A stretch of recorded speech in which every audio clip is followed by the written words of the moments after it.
कहानी शुरू होती है एक बेहद रहस्यमयी जगह से, पांगू कॉन्टिनेंट, जहां इस समय पूरी इंसानी सभ्यता एक सुरक्षित क्षेत्र यानी सेफ जोन के अंदर छिपी हुई थी। लेकिन दूसरी तरफ हमारा मुख्य किरदार लू फेंग, वह पहले ही बाकी लोगों से सैकड़ों साल आगे निकल चुका था, क्योंकि उसने इस दुनिया में 500 साल पहले ही लॉग इन कर लिया था। इसका फायदा उठाकर वह अनगिनत खजाने हासिल कर सकता था और उसने एक बेहद खास शक्ति भी जगा ली थी, ताइचू गोल्डन आइज। इन आंखों की मदद से वह अपने आसपास की लगभग हर चीज को देख और समझ सकता था। सुबह की हल्की धूप उसके कमरे में आ रही थी। लू फेंग आराम से आसमान की तरफ देखते हुए हंस रहा था। उसे समझ ही नहीं आ रहा था कि आखिर किसने उसके साथ ऐसी किस्मत का मजाक किया है। वैसे सुबह का मौसम इतना अच्छा था कि उसका मन बस सोते रहने का कर रहा था, लेकिन तभी ठक ठक ठक दरवाजे पर टक हुई। बाहर उसकी बहन खड़ी थी। वह उसके लिए नाश्ता लेकर आई थी और याद दिलाया कि सुबह के 10 बज चुके हैं। लू फेंग ने नाश्ता किया और फिर अपनी नई शक्ति को समझने में लग गया। उसकी नई क्षमता का नाम था ई स्पेस। यह एक निजी आयाम था जहां वह कुछ समय के लिए खुद को बाहरी दुनिया से पूरी तरह अलग कर सकता था। इस जगह के अंदर रहते हुए वह बाहर की दुनिया को देख सकता था, लेकिन वहां ज्यादा देर रहना आसान नहीं था। लगभग 2 से 3 घंटे बाद उसका दिमाग बुरी तरह थकने लगता था। शक्ति सुनने में भले ही जबरदस्त थी, लेकिन असली दुनिया में इसका इस्तेमाल कितना काम आएगा यह अभी साफ नहीं था। तभी अचानक एक ठंडी और रहस्यमयी आवाज पूरे क्षेत्र में गूंज उठी। एथेरिक सायोनिक नेटवर्क ने 78 करोड़ 12,37,896 बुद्धिमान सभ्यताओं की जांच पूरी कर ली है। लू फेंग एक पल के लिए रुक गया। उसे लगा शायद उसने कुछ गलत सुन लिया है, लेकिन तभी पता चला कि यह घोषणा ताइचू स्टार अलायंस की तरफ से थी। और फिर असली खबर सामने आई। 9वें युग की सिविलाइजेशन स्क्रीनिंग शुरू हो चुकी थी। पांगू कॉन्टिनेंट का निर्माण पूरा हो रहा था और इंसानों के कुल 17 शहरों को एक सुरक्षित क्षेत्र में भेजने की तैयारी शुरू हो चुकी थी। ये 17 शहर मानव सभ्यता की 17 अलग अलग शाखाओं का प्रतिनिधित्व करते थे। अगले ही पल लू फेंग ने अपनी आंखों के सामने एक अविश्वसनीय दृश्य देखा। उसके नीचे की धरती अचानक गायब हो गई। पूरी पृथ्वी जैसे अस्तित्व से ही मिट गई और लू फेंग वह अंतरिक्ष के खालीपन में अकेला तैर रहा था। उसने आसपास देखा और उसे अचानक एहसास हुआ वह इंसानी इतिहास का पहला व्यक्ति था जो बिना किसी स्पेसशिप के सीधे अंतरिक्ष में पहुंच गया था। लेकिन तभी उसकी नजर कुछ अजीब चीजों पर पड़ी। दूर अंतरिक्ष में विशाल बुलबुलों जैसे कई चमकदार गोले दिखाई दे रहे थे। उनके अंदर पूरे पूरे शहर कैद थे, कुल 17 शहर, और ये सभी शहर अविश्वसनीय गति से एक निश्चित दिशा में जा रहे थे, सेफ जोन की तरफ। लू फेंग चिल्लाया, रुको, मुझे भी साथ ले जाओ। लेकिन उसकी आवाज सुनने वाला वहां कोई नहीं था। कुछ ही देर बाद वही ठंडी सिस्टम आवाज फिर सुनाई दी। सभी मानव शाखाएं सुरक्षित क्षेत्र में पहुंच चुकी हैं। फिर एक और महत्वपूर्ण जानकारी दी गई। सेफ जोन के अंदर समय की गति पांगू कॉन्टिनेंट की तुलना में केवल 1% थी, यानी बाहर अगर 100 साल गुजरते तो सेफ जोन के अंदर सिर्फ 1 साल गुजरता। इसके अलावा सभ्यताओं को यह अधिकार भी दिया गया था कि वे चाहें तो अपनी सुरक्षा छोड़कर पांगू कॉन्टिनेंट पर वापस आ सकती हैं। यहीं से 9वें युग की असली सिविलाइजेशन स्क्रीनिंग शुरू हो गई। लू फेंग अब समझ चुका था कि स्टार अलायंस का असली मकसद क्या था। उन्हें मानव सभ्यता की सबसे शक्तिशाली शाखा खोजनी थी। हर शहर एक अलग सिविलाइजेशन ब्रांच था, और जब किसी शाखा के लोग आपस में एकमत हो जाते तब वे वोट करके सेफ जोन से बाहर निकल सकते थे। लेकिन समस्या यह थी कि इंसान आसानी से किसी बात पर सहमत नहीं होते। अगर वे सेफ जोन में छिपे रहे तो वे सुरक्षित तो रहेंगे, लेकिन इसकी कीमत बहुत बड़ी होगी। बाहर के 100 सालों में वे सिर्फ 1 साल आगे बढ़ेंगे। लू फेंग ने सोचा, अगर ऐसे ही छिपे रहे तो यह धीरे धीरे आत्मविनाश के बराबर होगा। लेकिन फिर वह खुद ही मुस्कुराया।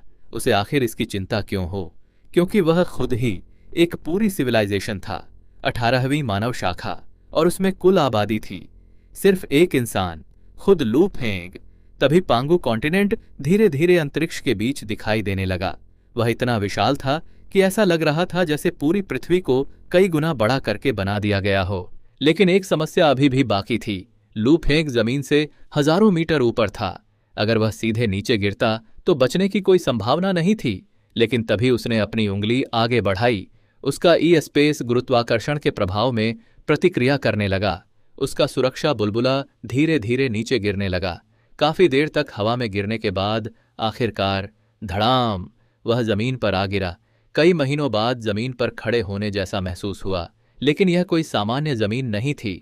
पांगू कॉन्टिनेंट पर पेड़ लगभग 500 मीटर तक ऊंचे थे। दूर से विशाल जीवों की डरावनी दहाड़ें सुनाई दे रही थीं। लू फेंग ने खुद को देखा। उसके पास न कोई हथियार था, न चाकू, न भोजन, बस एक मोबाइल फोन। तभी सिस्टम की ठंडी आवाज फिर सुनाई दी। सिविलाइजेशन माइलस्टोन सिस्टम सक्रिय किया जा रहा है। अगले ही पल सिस्टम ने घोषणा की, मानव सभ्यता की एक शाखा गायब पाई गई। नई 18वीं मानव शाखा जोड़ी जा रही है। कुल जनसंख्या 1। लू फेंग ने अविश्वास से खुद को देखा। सिस्टम ने उसे एक लंबा सिविलाइजेशन नंबर भी दे दिया और कहा कि इसे याद रखे। लेकिन सबसे मजेदार बात अभी बाकी थी। उसकी सिविलाइजेशन ने पहले ही एक अनोखा माइलस्टोन हासिल कर लिया था, 9वें युग का पहला पायोनियर, क्योंकि सेफ जोन से बाहर निकलने वाला पहला इंसान वही था। सिस्टम ने इसके बदले उसे एक विशेष इनाम दिया, आई ऑफ द पायोनियर। यह आंख लगभग किसी भी वस्तु की जानकारी सामने दिखा सकती थी। इनाम किसी एक रैंडम व्यक्ति को मिलना था, लेकिन 18वीं सिविलाइजेशन में व्यक्ति ही सिर्फ एक था, तो रैंडम सिलेक्शन का परिणाम समझना मुश्किल नहीं था। अचानक एक चमकदार रोशनी उसकी दाईं आंख में प्रवेश कर गई। कुछ क्षण बाद लू फेंग ने अपनी आंख खोली। उसकी नई शक्ति सक्रिय हो चुकी थी। उसने नीचे घास के एक छोटे से पौधे को देखा। सिस्टम ने तुरंत जानकारी दी। यह पौधा जहरीला नहीं था, लेकिन इंसानों के लिए पचाना बेहद मुश्किल था। हालांकि इसकी जड़ को पानी में उबालकर पीने पर थोड़ी ऊर्जा मिल सकती थी और उसमें सूजन कम करने वाले गुण भी थे। लू फेंग की आंखों में उम्मीद की चमक आ गई। कम से कम अब वह जान सकता था कि कौन सी चीज खाने लायक है और कौन सी नहीं। उसने मन ही मन सोचा, अगर मैं ऐसे माइलस्टोन्स हासिल करता रहा तो शायद एक दिन खुद को सुपरह्यूमन बना सकूंगा और फिर शायद वह पूरी मानव सभ्यता को आगे ले जा सके। लेकिन तभी छपाक, नदी से एक विशाल अजगर बिजली की गति से उसकी तरफ झपटा। उसका शरीर इतना मोटा था कि लगभग पानी की बाल्टी जितना चौड़ा था और उसके दिमाग में सिर्फ एक लक्ष्य था, लू फेंग को अपना भोजन बनाना। लू फेंग के पास उससे लड़ने की कोई संभावना नहीं थी। अजगर ठीक उसके ऊपर पहुंच चुका था। आखिरी क्षण में उसने अपनी नई शक्ति सक्रिय कर दी, ई स्पेस। अचानक लू फेंग गायब हो गया। अजगर ने सिर्फ खाली हवा को काटा। वह वहीं काफी देर तक इंतजार करता रहा।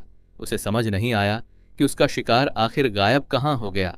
करीब 1 घंटे बाद जब वह वहां से चला गया, तब लू फेंग वापस बाहर आया।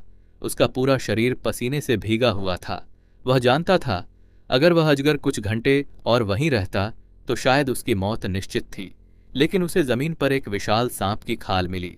वह हथेली जितनी चौड़ी और लोहे की तरह कठोर थी। लू फेंग ने काफी मेहनत करके उससे एक साधारण कुल्हाड़ी बना ली।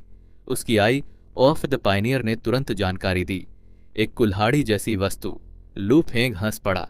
लगता है मैं आधिकारिक रूप से स्टोन एज में प्रवेश कर चुका हूं। इसके बाद वह नदी की तरफ गया। सिस्टम ने बताया कि यह सामान्य साफ पानी था। सीधे पीने पर बीमार पड़ने की संभावना कम थी, लेकिन पानी उबालना ज्यादा सुरक्षित था। लू फेंग ने फिर भी थोड़ा पानी पी लिया और उसे पानी में हल्की प्राकृतिक मिठास महसूस हुई। वह खुशी से लगभग चिल्ला ही पड़ा। उसने उम्मीद की कि शायद उसे पहला वाटर ड्रिंकिंग माइलस्टोन मिलेगा, लेकिन सिस्टम चुप रहा। लू फेंग ने पानी में अपना प्रतिबिंब देखा, बिखरे बाल, थका चेहरा और आंखों में पूरी तरह से उलझन। उसे अपनी उम्मीद पर ही हंसी आ गई। अब उसका सबसे बड़ा लक्ष्य था आज रात जीवित रहना। उसने सूखी लकड़ियां जमा की, कुछ खाने लायक जंगली पौधे खोजे। उसे कई तरह के कीड़े भी मिले, जिनमें से कुछ प्रोटीन से भरपूर थे। कहा जाता था कि उन्हें भूनने पर उनका स्वाद चिकन जैसा लगता है। तभी उसे दूर हल्की रोशनी दिखाई दी। वह कुल्हाड़ी कसकर पकड़कर धीरे धीरे आगे बढ़ा। कुछ दर्जन मीटर बाद उसे पत्थरों के बीच एक पुरानी वैन दिखाई दी। टायर गायब थे और पूरी गाड़ी सड़ चुकी थी, लेकिन सिस्टम ने बताया कि यह 8वें युग की सभ्यता का अवशेष थी। लू फेंग को वैन के अंदर एक छोटा गैर मानवीय कंकाल मिला।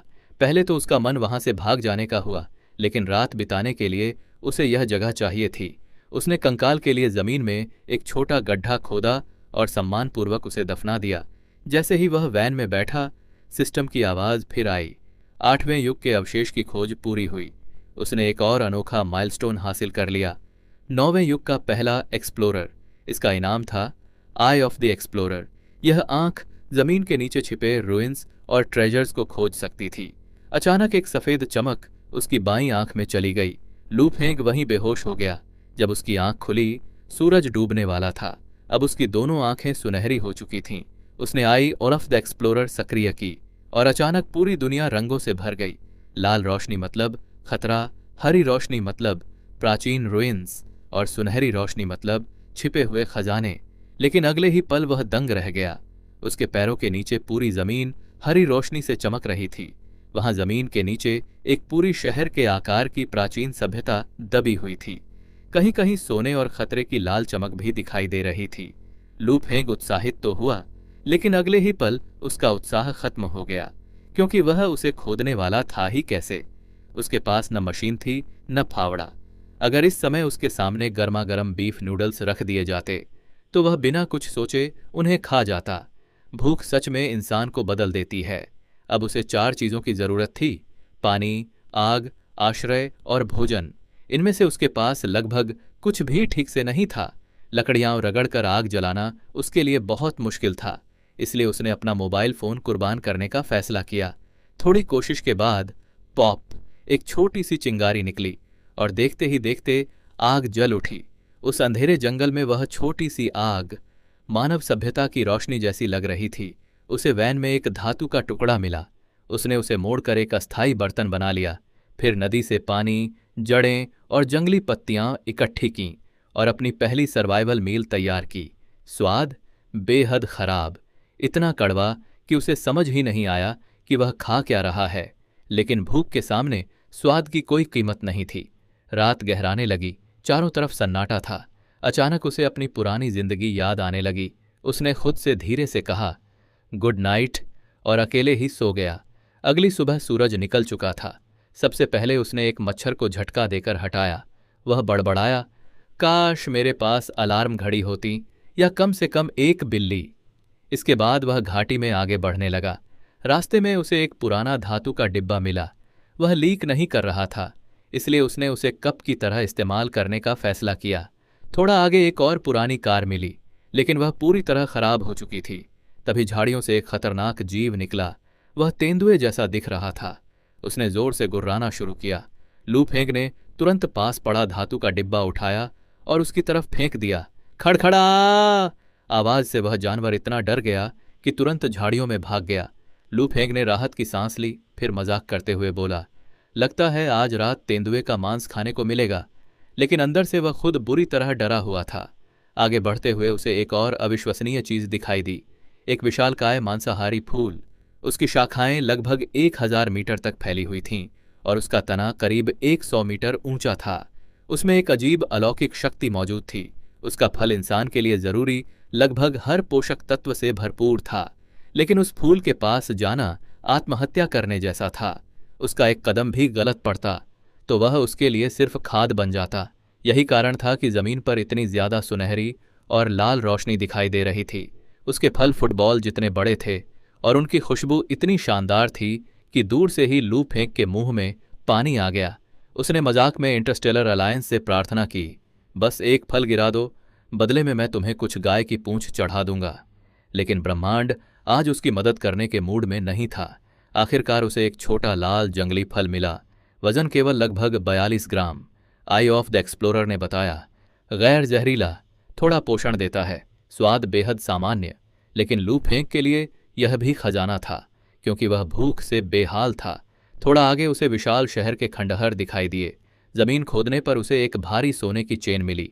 वजन करीब 500 ग्राम था, लेकिन उसने उसे वहीं छोड़ दिया। इस समय उसके लिए 1 किलो अतिरिक्त वजन उठाना भी बेकार था। उसे भोजन चाहिए था, सोना नहीं। आखिरकार उसे एक बड़ी और अपेक्षाकृत सुरक्षित इमारत दिखाई दी। शायद यह कोई पुराना शेल्टर था। उसने भारी धातु के दरवाजे के सामने जाकर देखा। दरवाजा बिना बिजली के भी खुल सकता था, लेकिन पासवर्ड चाहिए था। और फिर उसकी आई ऑन ऑफ द एक्सप्लोरर ने पासवर्ड दिखा दिया। 226666। लू फेंग ने कोड डाला। क्लिक। भारी दरवाजा धीरे धीरे खुल गया। अंदर से सैकड़ों साल पुरानी बासी हवा बाहर आई और तभी फटाक, काले रंग की बिजली जैसी कोई चीज सीधे उसके सिर की तरफ झपटी। लू फेंग ने तुरंत ई स्पेस सक्रिय किया। ध्यान से देखने पर पता चला कि यह एक विशाल मकड़ी थी, लगभग बास्केटबॉल जितनी बड़ी। उसका शरीर अजीब था और उस पर कठोर परतें थीं। लू फेंग ने सोचा, एक कीड़ा मुझे डराएगा। वह तुरंत तैयार हो गया। ई स्पेस से बाहर आते ही उसने अपनी सांप की खाल वाली कुल्हाड़ी उठाई। एक वार, दूसरा वार, तीसरा वार, और विशाल मकड़ी जमीन पर गिर गई। लू फेंग ने राहत की सांस ली। उसने उसके जहरीले हिस्से अलग किए और बाकी मांस निकाला। लगभग 5 पाउंड मांस बचा। भूखे लू फेंग को वह किसी विशाल चिकन की टांग जैसा लग रहा था। तभी सिस्टम की आवाज आई। आपने 9वें युग के पहले उच्च स्तरीय ट्रांससेंडेंट प्राणी का शिकार किया है। यह मकड़ी एक परगेटरी डीमन स्पाइडर थी और इसके साथ लू फेंग ने हासिल किया 9वें युग का पहला स्लेयर माइलस्टोन। इनाम था स्टोरेज स्पेस, एक ऐसा निजी स्थान जहां समय लगभग रुक जाता था, इसलिए उसके अंदर रखी चीजें खराब नहीं होंगी। हालांकि अभी इसकी क्षमता केवल लगभग 1 घन मीटर थी और इसमें जीवित प्राणी नहीं रखे जा सकते थे। लू फेंग ने मकड़ी का मांस उसमें रख लिया और इमारत के अंदर आगे बढ़ गया। वहां उसे एक विशाल डेटा सेंटर मिला। सैकड़ों सुपर कंप्यूटर जैसी मशीनें एक के बाद एक लगी हुई थीं और आगे आर्काइव्स थे। वहां पुराने दस्तावेज सुरक्षित रखे हुए थे। आई ऑफ द एक्सप्लोरर ने बताया कि वह इस सभ्यता की भाषा को समझने की कोशिश कर रही है, लेकिन इसमें थोड़ा समय लगेगा। अंदर कई मोटे कांच के दरवाजे थे। लू फेंग ने दस्तक दी। कोई जवाब नहीं आया। ऐसा लग रहा था कि इस जगह पर अब कोई जीवित नहीं था, लेकिन कम से कम रहने के लिए यह जगह जंगल से कहीं ज्यादा सुरक्षित थी। वह वापस अपने पुराने कैंप पर गया और अपनी जमा की हुई चीजें लेकर लौट आया। अब समय था स्पाइडर बारबेक्यू, लेकिन उसकी आई ऑफ द एक्सप्लोरर ने फिर चेतावनी दी। यह परगेटरी डीमन स्पाइडर केवल 1 दिन की थी। अगर इसे कुछ साल बढ़ने दिया जाता तो शायद इसके अंदर एक बेहद मूल्यवान ट्रांसेंडेंट एम्बर बनता। हालांकि अब बहुत देर हो चुकी थी। इसके जहरीले अंगों को छोड़कर बाकी मांस खाने योग्य था। लू फेंग ने जहरीली नस को सावधानी से अलग किया। सिस्टम ने चेतावनी दी कि इसमें मौजूद न्यूरोटॉक्सिन उसकी वर्तमान शक्ति से बहुत ऊपर था। इसका मतलब था यह एक बेहद खतरनाक हथियार भी बन सकता था। उसने मकड़ी की टांगें अलग कीं और आग पर भूनना शुरू किया। कुछ ही देर में एक शानदार मांस की खुशबू पूरे शेल्टर में फैल गई। लू फेंग ने थोड़ा सा मांस चखा और उसकी आंखें खुली की खुली रह गईं। स्वाद बिल्कुल बीफ जैसा था और उसे महसूस हुआ कि उसके शरीर के अंदर गर्म ऊर्जा फैल रही है। एक ट्रांसेंडेंट प्राणी के शरीर में बहुत ज्यादा ऊर्जा होती है, इतनी कि यह एक मकड़ी उसे लगभग 3 दिन तक भोजन दे सकती थी। लू फेंग ने मजाक में आसमान की तरफ देखा। आज मेरा पेट भर गया है, इसलिए आज के लिए मैं इंटरस्टेलर अलायंस को माफ करता हूं। फिर उसने कहा, अगर तुम लोग मुझे एक खूबसूरत पत्नी भी दे दो तो मैं तुम्हारा सबसे बड़ा फैन बन जाऊंगा। फिर उसने अपनी मांग और बढ़ा दी। और हां, वह कोई साधारण लड़की नहीं होनी चाहिए, एक शक्तिशाली देवी होनी चाहिए। लेकिन तभी आसमान अचानक काला हो गया। एक सुनहरी बिजली पास के पेड़ पर गिरी। तेज बारिश शुरू हो गई। लू फेंग ने राहत की सांस ली। कम से कम उसे एक मजबूत शेल्टर तो मिल चुका था। उसी समय सिस्टम की एक और नई घोषणा हुई। बायोलॉजिकल एट्रीब्यूट सिस्टम सक्रिय हो गया। अब उच्च स्तर के प्राणी अपने से कमजोर जीवों के एट्रीब्यूट्स देख सकते थे। लू फेंग ने खुद को देखा। स्ट्रेंथ 5.4, एजिलिटी 4.5, स्पिरिट 5.2 वर्तमान स्तर। ट्रांसेंडेंट लेवल 1 उसकी इनेट एबिलिटीज थीं। E space, eye of the explorer और सीकर्स आई, लेकिन सिस्टम का मूल्यांकन बेहद कठोर था।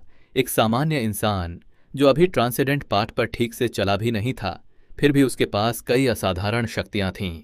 इस दुनिया में इनेट एबिलिटीज बेहद दुर्लभ थीं और लू फेंग की असली ताकत अभी बहुत कम थी। लेकिन वह एक बहुत बड़े सिविलाइजेशन रूइन पर खड़ा था और यही उसकी सबसे बड़ी संपत्ति थी। अगली सुबह उसने एक मकड़ी की टांग को औजार की तरह इस्तेमाल किया और एक नए जीवन की शुरुआत कर दी, वेस्टलैंड स्कैवेंजर के रूप में। कुछ ही समय बाद उसकी आई ऑफ द एक्सप्लोरर ने एक सुनहरी चमक पकड़ी। उसे लगभग 1 घन मीटर का स्टोरेज बॉक्स मिला। फिर उसे एक 10 मीटर लंबी मजबूत बेल मिली जिसे वह रस्सी की तरह इस्तेमाल कर सकता था। इसके बाद उसे एक पुरानी भारी कुल्हाड़ी मिली। वजन दर्जनों पाउंड था। जंग लगी होने के बावजूद उसकी मारक क्षमता सांप की खाल वाली कुल्हाड़ी से कई गुना ज्यादा थी। सिस्टम ने इसे S2 रैंक वेपन बताया। एक टूटे हुए घर में उसे एक टूल बॉक्स भी मिला। उसमें कैंची थी जिसे थोड़ी धार लगाने के बाद इस्तेमाल किया जा सकता था। लेकिन तभी एक जहरीली आंखों वाला जंगली भेड़िया उसके सामने आ गया। वह गुर्रा रहा था, लेकिन आई ऑफ द एक्सप्लोरर ने तुरंत उसकी असली स्थिति बता दी। यह एक सामान्य पांगू ग्रे वुल्फ था। यह बूढ़ा हो चुका था, झुंड से निकाल दिया गया था, बीमारी और भूख से कमजोर था। शायद उसके पास जीने के लिए कुछ ही दिन बचे थे। उसकी एजिलिटी लगभग 4.2 थी, वाइटैलिटी 6.8 और स्पिरिट सिर्फ 1.2। लेवल 0 ट्रांसेंडेंट, यानी लू फेंग के लिए यह कोई बड़ा खतरा नहीं था। फिर भी जब लू फेंग कुल्हाड़ी लेकर उसके करीब गया, उसने देखा कि भेड़िया कांप रहा था। उसे मौत से डर लग रहा था। लू फेंग का हाथ रुक गया। उसके अंदर थोड़ी दया जागी। उसने मकड़ी के कुछ अंग भेड़िए की तरफ फेंक दिए। इसे खा लो, फिर उसने कहा, लेकिन मेरा पीछा मत करना, अगली बार मैं इतना दयालु नहीं रहूंगा। इसके बाद वह नदी की तरफ चला गया। उसने अपने स्टोरेज बॉक्स को एक मछली पकड़ने वाले जाल की तरह तैयार किया, मकड़ी के अंगों को चारे की तरह लगाया और उसे बेल से बांधकर नदी में डाल दिया। अब उसे अगले दिन तक इंतजार करना था। यह उसका तीसरा दिन था। वह बेहद थका हुआ था और आखिरकार गहरी नींद में चला गया। अगली सुबह वह सूरज निकलते ही नदी की ओर चल पड़ा। अगर उसका जाल काम कर गया था तो शायद उसकी भोजन की समस्या हमेशा के लिए खत्म हो जाती। रास्ते में वह अपने नए शौक में लग गया। स्कैवेंजिंग, पुराने डिब्बे, बोतलें, टूटे इलेक्ट्रॉनिक उपकरण, एक बैग, जो भी काम की चीज मिलती वह स्टोरेज स्पेस में डाल देता। अब वह असली सर्वाइवर बन चुका था। तभी उसे घास के बीच हल्की सुनहरी चमक दिखाई दी। एक छोटे लोहे के डिब्बे के अंदर उसे भूरे रंग की कांच की बोतल मिली। उसमें दर्जनों लाल गोलियां थीं। आई ऑफ द एक्सप्लोरर ने बताया कि इन दवाइयों में थोड़े ट्रांसेंडेंट एलिमेंट्स मौजूद थे। ये शरीर की इम्यूनिटी बढ़ा सकती थीं और कई तरह के बैक्टीरियल इन्फेक्शंस का इलाज कर सकती थीं। हालांकि दवाइयां काफ़ी पुरानी और एक्सपायर्ड थीं, लेकिन एयर टाइट पैकेजिंग की वजह से शायद अभी भी उपयोगी थीं। लू फेंग के लिए यह किसी रॉयल ट्रेजर से कम नहीं था। शायद कल उस बूढ़े भेड़िए की मदद करने के बाद उसकी किस्मत सच में बदल गई थी। और कहते हैं, अच्छी चीजें हमेशा जोड़ी में आती हैं। जब वह नदी के पास पहुंचा, उसका फिश ट्रैप बुरी तरह हिल रहा था। मतलब उसके अंदर कुछ जरूर फंसा था। लेकिन लू फेंग ने पहले आसपास देखा और तभी उसे वही बूढ़ा भेड़िया दिखाई दिया। वह घास में छिपा उसे देख रहा था। लू फेंग को लगा शायद वह हमला करने वाला है, लेकिन भेड़िया धीरे धीरे बाहर आया और अपनी पूंछ हिलाने लगा। लू फेंग समझ गया यह हमला करने नहीं आया था, वह सिर्फ दोस्ती चाहता था। लू फेंग ने जाल खोला और उसकी खुशी का ठिकाना नहीं रहा। अंदर 1 दर्जन से ज्यादा मछलियां थीं। सबसे बड़ी मछली लगभग 5 पाउंड की थी। उसने एक छोटी मछली उठाकर बूढ़े भेड़िए की तरफ फेंक दी। बाकी मछलियां स्टोरेज स्पेस में रख लीं। एक मछली का चारा फिर से जाल में लगाया और वह वापस लौटने लगा। पीछे देखा तो भेड़िया फिर पूंछ हिला रहा था। लगता था उसने मुफ्त खाने के बदले अपनी सारी इज्जत छोड़ दी थी। लू फेंग को उसकी हालत देखकर हंसी आ गई। फिर उसे लाल दवाइयों की याद आई। उसने सोचा, क्यों न पहले इस भेड़िए पर टेस्ट किया जाए। उसने एक गोली मछली के अंदर छिपा दी। भेड़िए ने उसे 2 निवालों में निगल लिया। अब देखना था कि दवा काम करती है या नहीं। लू फेंग वापस अपने शेल्टर की तरफ चल पड़ा और भेड़िया कुछ दूरी बनाए हुए उसके पीछे चलने लगा। लू फेंग ने कई बार पीछे मुड़कर देखा, लेकिन इस बार उसने उसे भगाया नहीं। आखिरकार पिछले 2 दिनों से वह लगातार खुद से ही बातें कर रहा था। इस सुनसान दुनिया में किसी का साथ मिलना, भले ही वह एक गंदा बूढ़ा भेड़िया क्यों न हो, फिर भी अच्छा लग रहा था। शेल्टर में पहुंचकर उसने आग जलाई और मछली भूनने लगा। भेड़िया दरवाजे के पास बैठा रहा, अंदर आने की हिम्मत नहीं कर रहा था। लू फेंग ने कहा, ठीक है, मन हो तो यहीं रह जाना। मछली स्वादिष्ट थी, बस उसमें नमक नहीं था। उसने तय किया कि अगली बार रुइन से नमक जरूर खोजेगा। खाना खत्म करने के बाद उसने बचा हुआ खाना एक पुराने डिब्बे में रखकर भेड़िए को दे दिया। भेड़िए ने खाना ऐसे खाया जैसे उसने जिंदगी में पहली बार इतना स्वादिष्ट भोजन देखा हो। लू फेंग ने धीरे से हाथ आगे बढ़ाया और आखिरकार उसने भेड़िए के सिर पर हाथ फेर दिया। भेड़िए ने उसे स्वीकार कर लिया। अब वह किसी पालतू जानवर जैसा व्यवहार कर रहा था, लेकिन टेमिंग माइलस्टोन नहीं मिला। लू फेंग समझ गया कि लेवल 0 जानवर को टेम करना शायद पर्याप्त नहीं था। उसे किसी ज्यादा शक्तिशाली जीव को टेम करना होगा। अगले दिन बूढ़े भेड़िए की हालत देखकर लू फेंग उसे नदी तक ले गया, क्योंकि उसकी बदबू असहनीय हो चुकी थी। उसने भेड़िए को नहला दिया। कुछ ही दिनों में उसकी फर पहले से ज्यादा स्वस्थ दिखने लगी। लाल दवाइयां सच में काम कर रही थीं। भेड़िया अब लू फेंग से बहुत करीब हो चुका था। शायद अब वह कई साल और जी सकता था। लेकिन अचानक भेड़िया जोर जोर से भौंकने लगा। फिर वह पागलों की तरह भाग गया। लू फेंग ने ध्यान से देखा और उसके सामने एक विशाल 10 मीटर लंबा मगरमच्छ धीरे धीरे उसकी तरफ बढ़ रहा था। लगता था बूढ़ा भेड़िया भागा जरूर था, लेकिन जाने से पहले चेतावनी देना नहीं भूला। करीब 1 घंटे बाद जब मगरमच्छ चला गया, तब लू फेंग अपने ई स्पेस से बाहर निकला। दूर घास में बूढ़ा भेड़िया खड़ा था और उसके चेहरे पर ऐसा भाव था जैसे वह कह रहा हो, देखा, मैंने तुम्हारी जान बचाई। अगले 1 सप्ताह तक लू फेंग और बूढ़े भेड़िए ने आसपास के लगभग 50 किलोमीटर क्षेत्र का सर्वे किया। अब लू फेंग को आसपास की ताकत का अंदाजा हो चुका था। इस इलाके का सबसे शक्तिशाली जीव था विशाल मांसाहारी फूल। उसके एट्रीब्यूट्स सिर्फ क्वेश्चन मार्क्स। इसके अलावा इलाके में कई खतरनाक जीव थे। King snake, sky scorpion, fish head monster, fire lizard और poison pine yellow. Lu Feng को थोड़ी निराशा हुई। उसने इलाके की सबसे प्रॉमिसिंग हेल स्पाइडर को मार दिया था, लेकिन फिर भी बाकी बॉस लेवल क्रिएचर्स के सामने वह कमजोर था। फिर भी उसने अपना मुख्य काम नहीं छोड़ा। वह लगातार रुइंस में स्कैवेंजिंग करता रहा। एक दिन उसे विशाल खेत जैसा क्षेत्र मिला।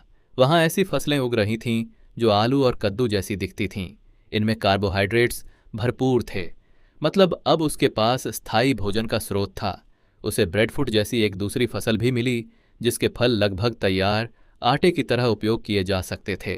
अब लंबे समय तक भोजन की चिंता खत्म हो चुकी थी, लेकिन जैसे जैसे उसकी सर्वाइवल आसान हुई, उसका अकेलापन बढ़ता गया। कभी कभी वह ऊंचे रुइंस पर बैठकर सोचता, आज से 100 साल बाद मैं कहाँ रहूंगा। बूढ़ा भेड़िया साथ था, लेकिन फिर भी वह खुद को अकेला महसूस करता था। इसलिए उसने अपने शरीर को मजबूत बनाने के लिए ट्रेनिंग शुरू कर दी। उसका लक्ष्य था सुपर ह्यूमन बनना, लेकिन 1 हफ्ते बाद ही उसका सुपर ह्यूमन प्रोजेक्ट बंद हो गया, क्योंकि उसके घुटने जवाब देने लगे थे। तभी अचानक दूर से एक लंबी हुआ हुआ की आवाज आई। लू फेंग बाहर आया और जो उसने देखा उसने उसे पूरी तरह हैरान कर दिया। बूढ़ा भेड़िया अकेला नहीं आया था, उसके साथ एक मादा भेड़िया भी थी। लू फेंग ने उसे देखा और धीरे से उसके सिर पर हाथ रखा। उसी समय सिस्टम की एक महत्वपूर्ण घोषणा हुई। मिडास सिविलाइजेशन की भाषा का अनुवाद पूरा हो चुका है। लू फेंग की आंखें चमक उठीं। अब वह इस प्राचीन सभ्यता के पुराने रिकॉर्ड पढ़ सकता था। वह तुरंत डेटा सेंटर के अंदर भागा। उसने एसिड फ्री पेपर से बने पुराने आर्काइव्स खोलना शुरू किया। पहली रिपोर्ट थी डॉगियर city government work report. Report में बताया गया था कि सेफ जोन में पहुंचने के बाद संसाधन बेहद सीमित हो गए थे। नई चीजें हासिल करना लगभग असंभव था। एक रिपोर्ट में सवाल था, हम सेफ जोन से आखिर कब बाहर निकल पाएंगे। रिकॉर्ड के अनुसार मेटा सिविलाइजेशन सेफ जोन में 50 साल से रह रही थी, लेकिन बाहर की दुनिया में तब तक 5000 साल बीत चुके थे। जब वे 70 साल तक सेफ जोन में रहे, तब तक बाहर की दुनिया पूरी तरह बदल चुकी थी, और जब 300 साल बीते तब भी मेटा सिविलाइजेशन पांगू कॉन्टिनेंट पर वापस नहीं गई थी। इस दौरान बाहर की दुनिया में लगभग 30,000 साल गुजर चुके थे। पांगू कॉन्टिनेंट लगातार ज्यादा खतरनाक बनता जा रहा था। प्राकृतिक आपदाएं बढ़ रही थीं, यहां तक कि विशाल स्काई सिटीज भी गिरने लगी थीं। लू फेंग ने रिकॉर्ड पढ़कर गहरी सांस ली। यहां तक कि सुपर सिविलाइजेशंस भी हमेशा जीवित नहीं रहतीं। सेफ जोन सुरक्षित था, लेकिन उसके अंदर छिपे रहना भी धीरे धीरे एक तरह की मृत्यु थी। लू फेंग के लिए तो सिर्फ 3.5 घंटे ही बीते थे, लेकिन वह समझ चुका था कि समय यहां सबसे खतरनाक हथियार है। फिर उसे 3 एट्रीब्यूट्स के बारे में एक बेहद महत्वपूर्ण दस्तावेज मिला, शिंग, छी और शेन। आखिर इनका मतलब क्या था? दस्तावेज के अनुसार शिंग शरीर और शारीरिक शक्ति को दर्शाता था, ची दुनिया को महसूस करने और समझने की क्षमता थी, और शिन आत्मा या मानसिक शक्ति का सबसे जटिल रूप था। मेटा सिविलाइजेशन में सुपर पावर जागृत होने की संभावना लगभग 10 में 1 थी, लेकिन ऑब्जर्वेशन टाइप एबिलिटी जागृत होने की संभावना केवल 1 लाख में 1 थी। इसका मतलब था कि लू फेंग की पायनियर आई कितनी दुर्लभ थी। अब उसे समझ आया कि सिस्टम उसकी इस क्षमता की इतनी तारीफ क्यों कर रहा था। रिकॉर्ड के अनुसार सेफ जोन में 300 साल के विकास के बाद सबसे शक्तिशाली सैनिक लगभग ट्रांसेंडेंट लेवल 3 तक पहुंच चुके थे। उनके एट्रीब्यूट्स लगभग 18 के आसपास थे। लू फेंग ने सोचा, अगर लेवल 3 की ताकत इतनी है तो मुझे भी अपनी ट्रांसेंडेंट जर्नी तुरंत शुरू करनी होगी। वह अगले कई दिनों तक लगातार रिकॉर्ड्स पढ़ता रहा। उसने खुद को एक गंभीर स्टूडेंट बना लिया था। वह ऐसे पढ़ रहा था जैसे स्कूल की सबसे कठिन परीक्षा की तैयारी कर रहा हो। दूसरी तरफ बूढ़े भेड़िए की जिंदगी बिल्कुल अलग थी। वह लगभग हर दिन एक नई मादा भेड़िया घर लेकर आता और वे सभी मुफ्त भोजन देखकर वहीं रहने लगतीं। एक दिन वह एक फेजेंट लेकर आया। लू फेंग ने उसे मिट्टी में लपेट कर पकाया और कुछ ही देर में स्वादिष्ट क्ले बेक्ड चिकन तैयार हो गया। खुशबू इतनी शानदार थी कि उसे अपनी पुरानी फास्ट फूड वाली जिंदगी याद आ गई। लेकिन आखिरकार उसे वह दस्तावेज मिल गया जिसकी उसे तलाश थी, ओरिजिन ऑफ ट्रांसेंडेंस। डॉगियर सिटी में नेचुरल अवेकनर्स आम थे, लेकिन बहुत कम लोग वास्तव में कल्टीवेशन कर पाते थे और आगे बढ़ने के लिए अधिकांश लोगों को चाहिए होते थे ट्रांसेंडेंट एम्बर्स। बिना एम्बर के आगे बढ़ना लगभग असंभव था। लू फेंग निराश हो गया क्योंकि उसके पास एक भी एम्बर नहीं था। लेकिन रिकॉर्ड में आगे बताया गया था कि ये एम्बर्स जंगली ट्रांसेंडेंट मॉन्स्टर्स के शरीर में पाए जा सकते हैं। समस्या सिर्फ इतनी थी कि ऐसे मॉन्स्टर्स बेहद खतरनाक होते थे। लू फेंग को अचानक अपनी मारी हुई हेल स्पाइडर याद आई। अगर वह कुछ साल और जीवित रहती तो शायद उसके अंदर एम्बर बन चुका होता। लेकिन अब पछताने से क्या फायदा। उसे एक ऐसा मॉन्स्टर मारना था जिसके अंदर एम्बर मौजूद हो। विशाल मैन ईटिंग फ्लावर से लड़ना अभी असंभव था। इसलिए उसकी नज़र एक दूसरे जीव पर गई, फायर लिजर्ड। यह एक अकेला शिकारी था। इसका मतलब था कि उसे किसी पूरी मॉन्स्टर आर्मी से नहीं लड़ना पड़ेगा। और अक्सर असली समस्या बॉस नहीं, उसके मिनियंस होते हैं। लेकिन फिर भी एक इंसान का ट्रांसेंडेंट बीस्ट से लड़ना बेहद खतरनाक था। पुराने हथियार भी समय के साथ कमजोर हो चुके थे। इसलिए लू फेंग ने फैसला किया, ट्रैप। उसे इतना बड़ा ट्रैप बनाना था कि उसमें हाथी तक फंस सके। उसने स्टील रिबार को तेज करके बड़े बड़े स्पाइक्स तैयार किए और हेल स्पाइडर से बची जहरीली सामग्री भी तैयार की। उसका लक्ष्य था फायर लिजर्ड को कमजोर करना, फिर उसे ट्रैप में गिराना और आखिरी वार करके उसका एम्बर निकालना। इस तैयारी में पूरे 2 महीने लग गए। जब वह पांगू कॉन्टिनेंट पर आया था तब से 100 दिन गुजर चुके थे। अब वह इस नई जिंदगी का आदी होने लगा था। फिर भी उसके मन में एक सवाल था, बाकी इंसानों का क्या हो रहा होगा। उसने इंटरस्टेलर अलायंस से एक बार फिर किस्मत की दुआ मांगी, क्योंकि अगर योजना असफल हुई तो वह खुद फायर लिजर्ड का भोजन बन सकता था। भारी सामान और लगभग 50 पाउंड की मछली को चारे के रूप में लेकर वह निकल पड़ा। 2 घंटे बाद वह फायर लिजर्ड की घाटी में पहुंचा। बूढ़ा भेड़िया और बाकी भेड़िए उसके साथ आने की हिम्मत नहीं कर पाए। उनके बाल खड़े हो गए थे। वे जानते थे कि यहाँ कौन रहता है। लू फेंग ने मछली को ऐसी जगह रखा जहां उसकी गंध हवा के साथ फायर लिजर्ड तक पहुंचे। उसे पता था कि स्पाइडर वेनम उस विशाल जीव को तुरंत नहीं मार पाएगा, लेकिन इससे ताकत का अंतर कुछ कम हो सकता था। अब असली लड़ाई शुरू होने वाली थी। फायर लिजर्ड सो रहा था। लू फेंग ने लगभग 1 घंटे इंतजार किया। फिर विशाल जीव अपनी गुफा से बाहर निकला। लू फेंग ने उसे सामने से देखा। इतना बड़ा मॉन्स्टर और वह अकेला इंसान। उसका दिल तेजी से धड़कने लगा, लेकिन फायर लिजर्ड को यह समझ ही नहीं आया कि वह एक जाल में प्रवेश कर रहा है।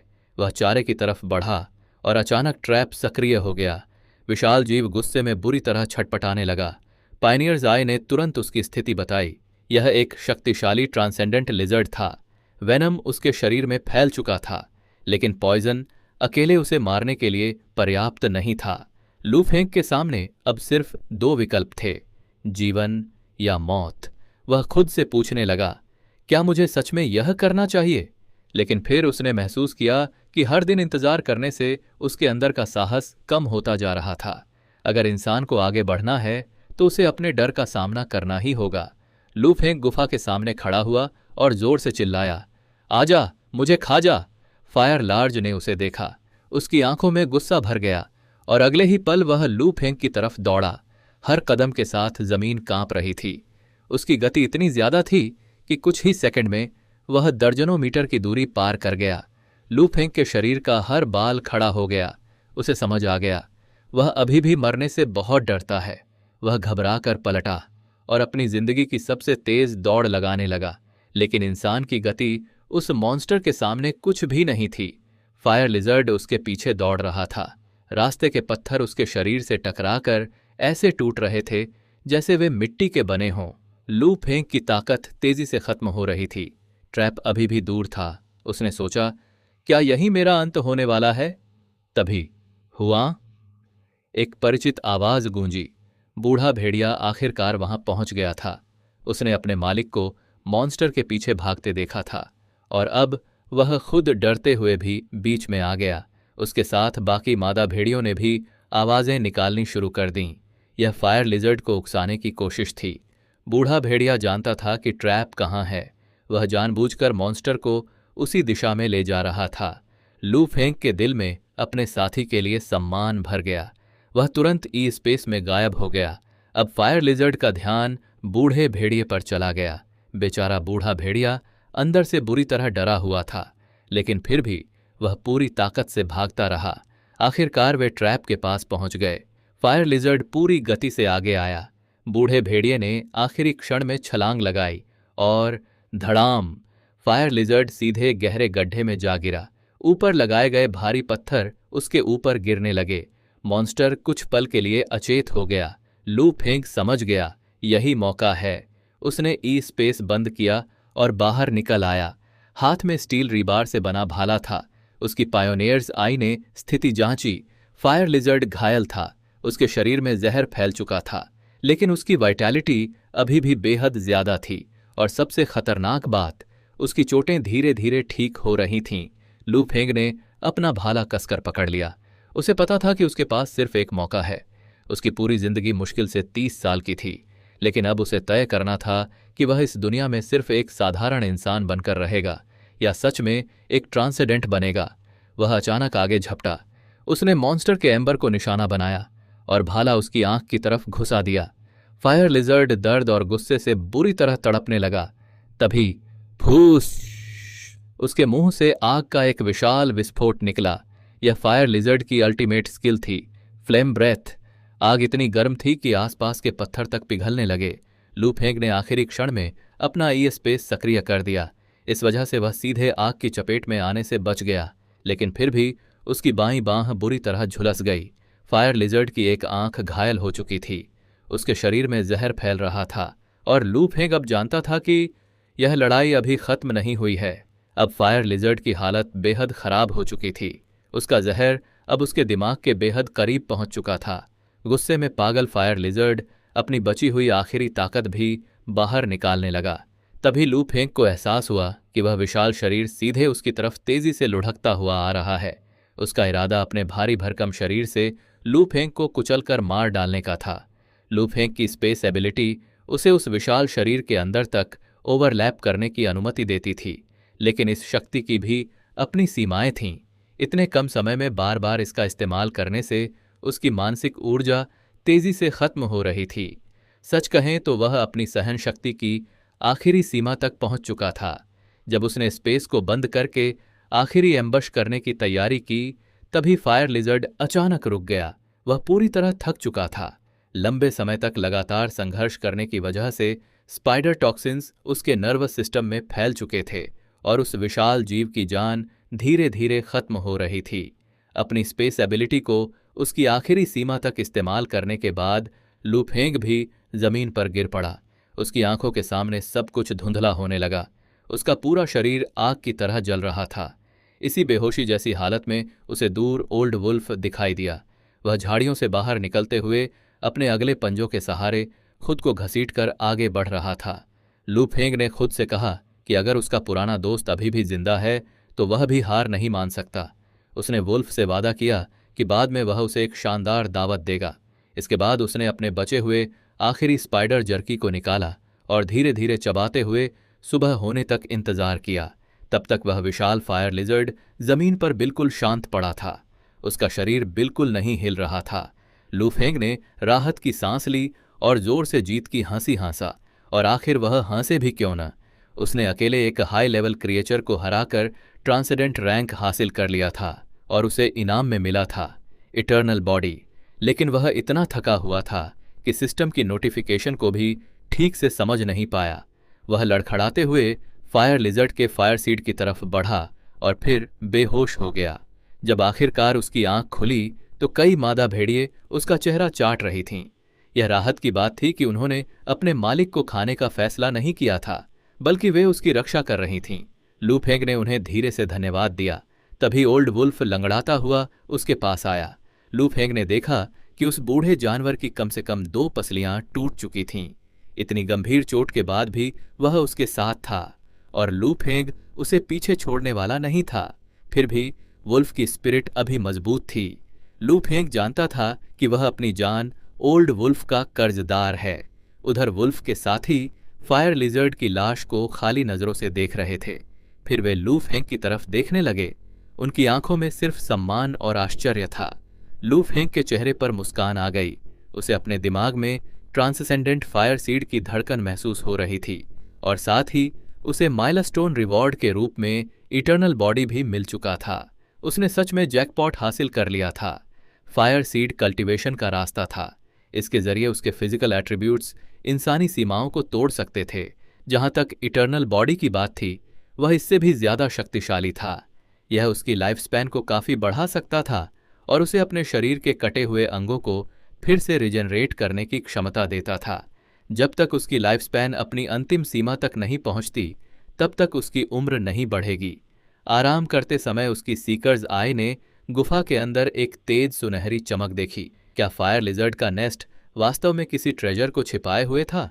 उधर पांगा कॉन्टिनेंट के सेफ जोन्स में मौजूद 17 ह्यूमन सिटीज के लिए सिर्फ 1 दिन बीता था, लेकिन इतना समय भी पूरी सोशल केओस पैदा करने के लिए काफी था।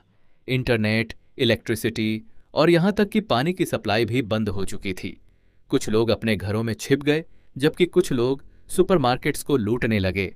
हर इंसान डिजास्टर पर अलग अलग प्रतिक्रिया करता है। कुछ लोगों ने तो इस केओस का इस्तेमाल अपनी लव कन्फेशन करने के लिए भी किया। सिविल अफेयर्स ब्यूरो के बाहर रजिस्ट्रेशन की लाइन अचानक बढ़ गई। यूनहाई सिटी गवर्नमेंट ने लीगल राइट्स की रक्षा करने के साथ साथ बढ़ते क्राइम को रोकने के लिए भी पूरी ताकत लगा दी। शहर के हर कोने में लाउड स्पीकर्स की आवाज गूंज रही थी। यह मानवता के लाइट और डार्कनेस के बीच की लड़ाई थी। कई सिविलाइजेशन ब्रांचेस अचानक डूम्सडे रेवलरी की स्थिति में पहुंच चुकी थीं। यूनहाई सिटी पंगा कॉन्टिनेंट के एक कोने में स्थित थी और एक विशाल झील के किनारे बसी हुई थी। एक के बाद एक मैसेजेस मीटिंग रूम में जमा होने लगे। पावर ग्रिड अभी भी रिकवर हो रहा था और कोल रिजर्व्स बहुत कम बची थीं। उनके पास सिर्फ 10 दिनों का कोल बचा था। उन्हें बेहद सावधान रहना था। हालांकि फैक्ट्री बंद होने के कारण उन्हें ज्यादा इलेक्ट्रिसिटी की जरूरत भी नहीं थी। ग्रैनरीज और लॉजिस्टिक सेंटर्स को अब सख्त नियंत्रण में रखा गया था ताकि रिसोर्सेज बचाए जा सकें। 10 मिलियन लोगों के लिए मौजूद रेशंस लगभग 1 साल तक चल सकते थे। बेसिक नेटवर्क कम्युनिकेशन आखिरकार वापस बहाल हो चुका था और इसी वजह से यह इमरजेंसी मीटिंग संभव हो पाई। इसका नाम था यूनहाई सर्वाइवल मीटिंग। शहर के टॉप ऑफिशियल ली चुन होंग बेहद दबाव में थे, फिर भी उन्होंने सुपरनैचुरल रिसर्च इंस्टीट्यूट जाने का समय निकाला। मिस्टर ली, यह वही मीटियोराइट है जो आसमान से गिरा था। उन्हें बताया गया, यह मीटियोराइट पिछले 10 सालों से रिसर्च सेंटर में रखा हुआ था। तब से इन मीटियोराइट्स ने कई सुपर पावर्ड इंडिविजुअल्स पैदा किए थे। हालांकि दुनिया भर की गवर्नमेंट्स ने इस सच्चाई को छिपाकर रखा था। यहाँ के प्रभारी जांग वेई ने बताया कि यह स्फेरिकल मीटियोराइट लगभग 2 मीटर चौड़ा था और इसका वजन करीब 2 टन था। इसके ऊपर 20 स्क्रीन्स और कई बटन जैसे ऑब्जेक्ट्स लगे हुए थे। पूरी दुनिया में ऐसे 300 से ज्यादा मीटियोराइट्स गिरे थे, लेकिन केवल 17 सिटीज को यहां ट्रांसपोर्ट किया गया था। जांग वेई ने आयरन स्फीयर पर कुछ बटन्स दबाए। अचानक एक वीडियो कॉल शुरू हो गई। यह ह्यूमन सिविलाइजेशन की फर्स्ट ब्रांच की तरफ से रिक्वेस्ट थी। 6th ब्रांच से कॉन्टैक्ट सफल हो गया है। स्क्रीन पर फेमस प्रोफेसर एडवर्ड दिखाई दिए। उन्होंने पूछा कि उनकी तरफ हालात कैसे हैं और क्या वहां भी केओस शुरू हो चुका है। एडवर्ड ने बेबसी से कंधे उचकाए। उन्होंने बताया कि उनकी तरफ भी हालात पूरी तरह बिगड़ चुके थे। सौभाग्य से मिलिट्री उनकी रक्षा कर रही थी, वरना लूटर्स अब तक उनके घर में घुस चुके होते। साइड में खड़े ली चून होंगा अपने चेहरे की हल्की मुस्कान छिपा नहीं पाए। दिन भर में सुनी गई यह शायद सबसे अच्छी खबर थी कि बाकी इंसानों की हालत उनसे भी खराब थी। एडवर्ड ने चेतावनी दी, यहां हालात और भी ज्यादा खराब हैं। दोस्तों, अपना ध्यान रखना। दोनों सिटीज के बीच की दूरी 10,000 किलोमीटर से भी ज्यादा थी। वे एक दूसरे की मदद नहीं कर सकते थे, वे सिर्फ इंफॉर्मेशन साझा कर सकते थे। प्रोफेसर एडवर्ड ने आगे बताया कि सभी सेफ जोन्स के किनारे और लगभग 50,000 मीटर की ऊंचाई पर एक पतली लाइट कर्टन मौजूद थी जो उन्हें सुरक्षित रख रही थी। प्रोफेसर जैन हुई ने बताया कि कई सब्सटेंसेस वास्तव में मॉलिक्यूलर फॉर्म में सेफ जोन को पार कर सकते थे, जैसे वाटर, ऑक्सीजन और कार्बन डाइऑक्साइड। इस बीच यह भी पता चला कि पांगा कॉन्टिनेंट में टाइम फ्लो सेफ जोन के अंदर की तुलना में 100 गुना तेज था। लाइट कर्टन केवल तभी गायब होगी जब पॉपुलर वोट के जरिए इसे हटाने का फैसला किया जाए। मेयर ली चुन होंग ने सिर हिलाया और यह सब समझने की कोशिश की। उन्होंने पूछा, पांगा कॉन्टिनेंट के क्या खतरे हैं? क्या आप सब जानकारी साझा कर सकते हैं? धीरे धीरे दूसरी सिविलाइजेशन ब्रांचेस भी इस चर्चा में शामिल हो गईं। 100 गुना टाइम डिफरेंस का मतलब था कि बाहर की दुनिया को देखना फास्ट फॉरवर्ड में मूवी देखने जैसा था। उन्होंने देखा था कि पंगा कॉन्टिनेंट पर कई सामान्य प्लांट्स और एनिमल्स मौजूद थे, लेकिन कुछ ट्रांसेंडेंट स्पीशीज भी थीं। यहां तक कि उन्होंने एक विशाल डार्क क्लाउड की तस्वीर भी खींची थी जिसका आकार एक ब्लैक स्कल जैसा था और जो सेफ जोन के ऊपर घूरता हुआ दिखाई दे रहा था। मुझे पूछना होगा, क्या किसी सिटी के पास न्यूक्लियर बॉम्ब्स हैं? कोई जवाब नहीं आया। ली चुन होंग ने धीरे से पूछा, क्या हमारे पास हैं? एक ऑफिसर ने बताया कि उनके पास सिर्फ कन्वेंशनल वेपन्स थे। अगर हमें पांगा कॉन्टिनेंट से ऑयल मिल जाए तो क्या हम उसे प्रोसेस कर सकते हैं? यूनहाई की मौजूदा इंडस्ट्रियल कैपेसिटी के साथ ऐसा करना संभव नहीं था। सच कहें तो यह वह जवाब नहीं था जिसकी ली चुन होंग को उम्मीद थी। उन्होंने कहा, दोस्तों, अगर किसी सिटी का सेफ जोन हटा दिया जाता है तो कृपया डेटा साझा करना। हमें यह जानना जरूरी है कि क्या मॉन्स्टर्स हमला करेंगे। तभी स्फेरिकल मीटेओराइट की एक स्क्रीन अचानक चमक उठी। उस पर डेटा की बाढ़ दिखाई देने लगी। ऐसा लग रहा था कि सिविलाइजेशन ऑक्सिलियरी मैनेजमेंट डिवाइस फिर से रीबूट हो रहा था। यह पांगा कॉन्टिनेंट का 9th एरा था। सिस्टम ने सिविलाइजेशन माइलस्टोन्स को स्कैन करना शुरू किया। पहला, केओस को समाप्त करके एक स्टेबल सिविलाइजेशन बनाना। दूसरा, स्टैटिक में खो गया। तीसरा, सेफ जोन को हटाकर पांगा कॉन्टिनेंट पर कदम रखना। लेकिन किसी अज्ञात कारण से डेटाबेस करप्टेड था। सभी लोग स्क्रीन की तरफ देखते रह गए। किसी को समझ नहीं आ रहा था कि आखिर ये सिविलाइजेशन माइलस्टोन्स थे क्या। क्या पिछली 8 सभ्यताएं पूरी तरह नष्ट हो चुकी थीं? जीन वेई ने माना कि उसे इसका पता नहीं था, लेकिन उसने बताया कि अभी कुछ और सहायक कार्य भी जांचे जा सकते थे। सिस्टम ने पहली मानव सभ्यता शाखा येनहाई सिटी को स्कैन करना शुरू किया। कुल जनसंख्या 1,89,271। प्राकृतिक क्षमता वाले लोग 8,46,300। Transcendent spark 3। समृद्धि 13.2। तकनीकी स्तर अज्ञात। समझ गया। हम देखते हैं कि सेफ जोन को रद्द करने के लिए मतदान 9.78% तक पहुंच चुका था। यह एक स्तर 1 सभ्यता थी। कमरे के अंदर मौजूद नेताओं की चिंता से रोंगटे खड़े हो गए। पता चला कि येनहाई सिटी के लगभग 10% निवासी रोमांच के शौकीन थे, जिन्होंने पहले ही अपना वोट डाल दिया था। जैसे ही बैठक खत्म होने वाली थी तभी कुछ हुआ। जब सभी लोग जाने की तैयारी कर रहे थे तभी उन्हें पता चला कि 8वें युग की मेटा सभ्यता मानव सभ्यता से संपर्क करने का अनुरोध कर रही थी। प्रोफेसर झांग वेई के चेहरे पर हैरानी और उलझन साफ दिखाई दे रही थी। एक एलियन सभ्यता वास्तव में उनसे संपर्क करने की कोशिश कर रही थी। और फिर मामला और भी अजीब हो गया। स्क्रीन पर अचानक एक इंसान का चेहरा दिखाई दिया। वह आदमी खुद से बड़बड़ा रहा था और सोच रहा था कि आखिर यह सभ्यता सहायक प्रबंधक क्या चीज़ थी। क्या यह चीज़ इंसानों से संपर्क कर सकती है? अरे, मुझे इंसानों से जोड़ो, जल्दी करो। ऐसा लग रहा था जैसे वह एक अंधेरे और गंदे एयर रेड शेल्टर के अंदर छिपा हुआ था। वह स्क्रीन के चालू न होने की शिकायत करने लगा और फिर एक बदबू को लेकर गाली देने लगा। लगता था उसके फायर लिजर्ड ने वहीं गंदगी कर दी थी। क्या मुसीबत थी? प्रोफेसर झांग वेई बढ़ती हैरानी के साथ स्क्रीन को देख रहे थे। यह आदमी कौन था और मेटा सभ्यता का कोई सदस्य उनकी भाषा कैसे बोल रहा था? मेयर ली चुनहोंग का ब्लड प्रेशर बढ़ने लगा। प्रोफेसर, क्या यह कोई मजाक है? क्या किसी ने हमें हैक कर लिया है? झांग वेई पसीने से तरबतर थे और उन्होंने जांच करने का वादा किया।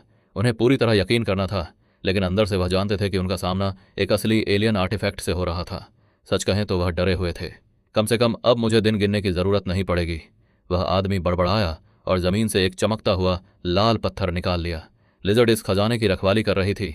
मैं अमीर हो गया, इससे मैं अपनी ट्रांसेंडेंट स्पार्क को और भी तेजी से विकसित कर सकता हूँ। उधर ली चुनहोंग को खुद को शांत रखने के लिए ब्लड प्रेशर की दवा लेनी पड़ी। इसे पूरी तरह गुप्त रखा जाए, उन्होंने आदेश दिया।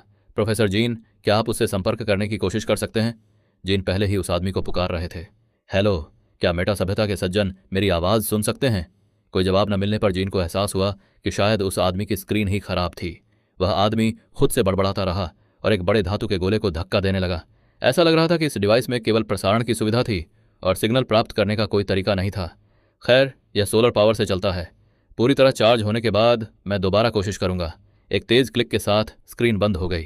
रुको, इसे बंद मत करो, जीन ने तुरंत चिल्लाया और कमरे में मौजूद सभी लोग हैरानी से एक दूसरे को देखने लगे। उधर बोन कॉन्टिनेंट की किसी गुफा में हमारा मुख्य पात्र प्रवेश द्वार पर खड़ा था। उसे महसूस हुआ कि यह जगह प्राकृतिक नहीं थी। उसने इलाके को स्कैन करने के लिए अपनी विशेष दृष्टि सक्रिय की। 1 सेकंड बाद सुनहरी रोशनी चमकी। स्कैन से पता चला कि यह एक पुराना मेटा एयर रेड शेल्टर था, जिस पर अब ट्रांसेंडेंट जीवों का कब्जा था। और तभी उसकी आंखें चमक उठीं। एक एयर रेड शेल्टर, वह बिल्कुल भी इंतजार करने वाला नहीं था। अपनी थकान के बावजूद वह अंदर दौड़ गया और जंग लगी धातु के दरवाजे के पास पहुंचा। दरवाज़ा उसके रास्ते में था, लेकिन जब उसने उसे खींचने की कोशिश की तो वह जरा भी नहीं हिला। वह बेहद भारी और मजबूत था, इसलिए उसने बस धातु पर हाथ मारा और उसे बाद के लिए याद रखने का फैसला किया। समय मिलने पर वह वापस आएगा। एक कोने में उसे बदबूदार कपड़ों के 100 से ज्यादा बंडल मिले। सच कहें तो उनमें थोड़ी बदबू थी, लेकिन उसे लगा कि इन्हें धोकर कपड़ों में बदला जा सकता है। जैसे जैसे हम उसके साथ आगे बढ़ते हैं, वह अचानक रुक जाता है और उसके सामने सुनहरी रोशनी फैल जाती है। जमीन पर धातु, सोना, चांदी और कई तरह के अयस्क बिखरे पड़े थे।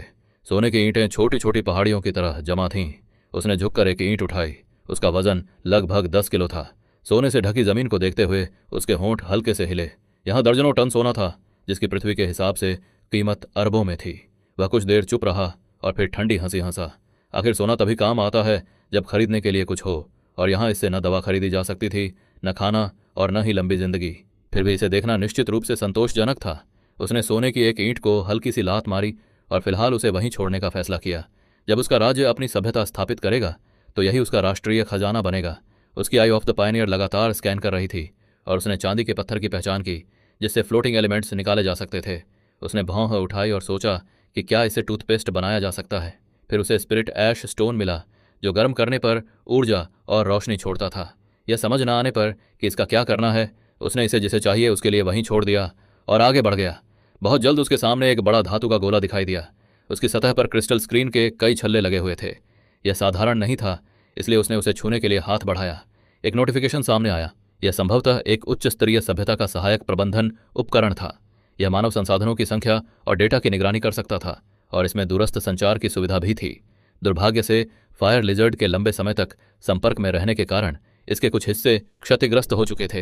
यह समझते ही उसकी आंखें फैल गईं। दूरस्थ संचार का मतलब था कि वह दूसरे इंसानों तक पहुंच सकता था। वह तुरंत उसकी तरफ बढ़ा और बटनों को दबाने लगा। इंडिकेटर लाइट 2 बार चमकी और स्पीकर से स्टैटिक जैसी आवाज आई। अपना उत्साह दबाते हुए उसने धातु के गोले से पूछा कि क्या मानव सभ्यता उसकी आवाज़ सुन सकती है। यह चुन फैन है, मुझे इंसानों से जोड़ो, जल्दी करो। उसने कुछ पल सोचा और फिर तेजी से एक कोड डाला, 7812HS उसने 1 सेकंड, 10 सेकंड और फिर पूरा 1 मिनट इंतजार किया। काफी देर बाद भी स्क्रीन चालू नहीं हुई। उसके चेहरे की खुशी धीरे धीरे गायब हो गई और वह भारी सांस लेते हुए बैठ गया। कहते हैं, उम्मीद नहीं होगी तो निराशा भी नहीं होगी। कुछ देर बाद वह फिर खड़ा हुआ और खुद से कहा कि अगर अभी संपर्क नहीं हो पाया तो इसका मतलब यह नहीं कि कभी नहीं हो पाएगा। फिलहाल यह गोला उसका था। अपनी विशेष दृष्टि से दिखाई दे रही सुनहरी रोशनी का पीछा करते हुए वह गुफा के सबसे गहरे हिस्से तक पहुंचा। यहाँ रोशनी सबसे ज्यादा तेज थी, इसलिए उसने अपनी कुल्हाड़ी उठाई और जमीन खोदना शुरू कर दिया। 1, 2, 3 बार के बाद एक चमकता लाल पत्थर बाहर लुढ़क आया। वह हथेली जितना बड़ा था और ठोस आग की गेंद जैसा दिख रहा था। जैसे ही उसने उसे उठाने के लिए हाथ बढ़ाया, एक नोटिफिकेशन तुरंत सामने आ गया। यह फायर रेड की स्पिरिट थी।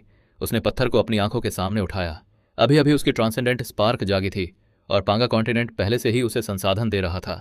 सच में यह भूमि काफी दयालु थी। फायर रेड की स्पिरिट को सुरक्षित रखने के बाद उसने एक बार फिर इलाके को स्कैन किया। सुनहरी रोशनी गायब हो चुकी थी, यानी खजाना खत्म हो चुका था। इसलिए वह गुफा से बाहर निकलने लगा। बाहर फायर लिजर्ड का विशाल जला हुआ शव जमीन पर पड़ा था और उसमें अभी भी थोड़ी गर्मी मौजूद थी। उसकी आई ऑफ द पायनियर तुरंत नई जानकारी दिखाने लगी। ट्रांसेंडेंट फायर लिजर्ड मर चुका था। लेकिन न्यूरोटॉक्सिन पहले ही उसके शव को सड़ाना शुरू कर चुके थे। सिर्फ एक दिन में उसका ज्यादातर मांस बेकार हो जाता। यह सुनकर उसका चेहरा गंभीर हो गया। समय बहुत कम था, इसलिए उसने कुल्हाड़ी उठाई और तेजी से शव की ओर बढ़ गया ताकि उसकी हर खाल और मांस को बचाया जा सके। ओल्ड वुल्फ पास में टूटी पसलियों के साथ पड़ा था और मुश्किल से उसे देख पा रहा था। चुनफैन ने अपने पुराने साथी की तरफ देखा और उसे चिंता न करने का इशारा किया। वह एक हीरो था और मरने वाला नहीं था। चुनफैन सामग्री निकालता रहा और भेड़िया धीमी आवाज में कराहता रहा। बहुत जल्द उसने पत्थर जैसी ठोस वस्तुओं का ढेर निकाल लिया। ये फ्यूल क्रिस्टल थे जो पुराने और संकुचित फायर लिजर्ड ऑयल से बने थे।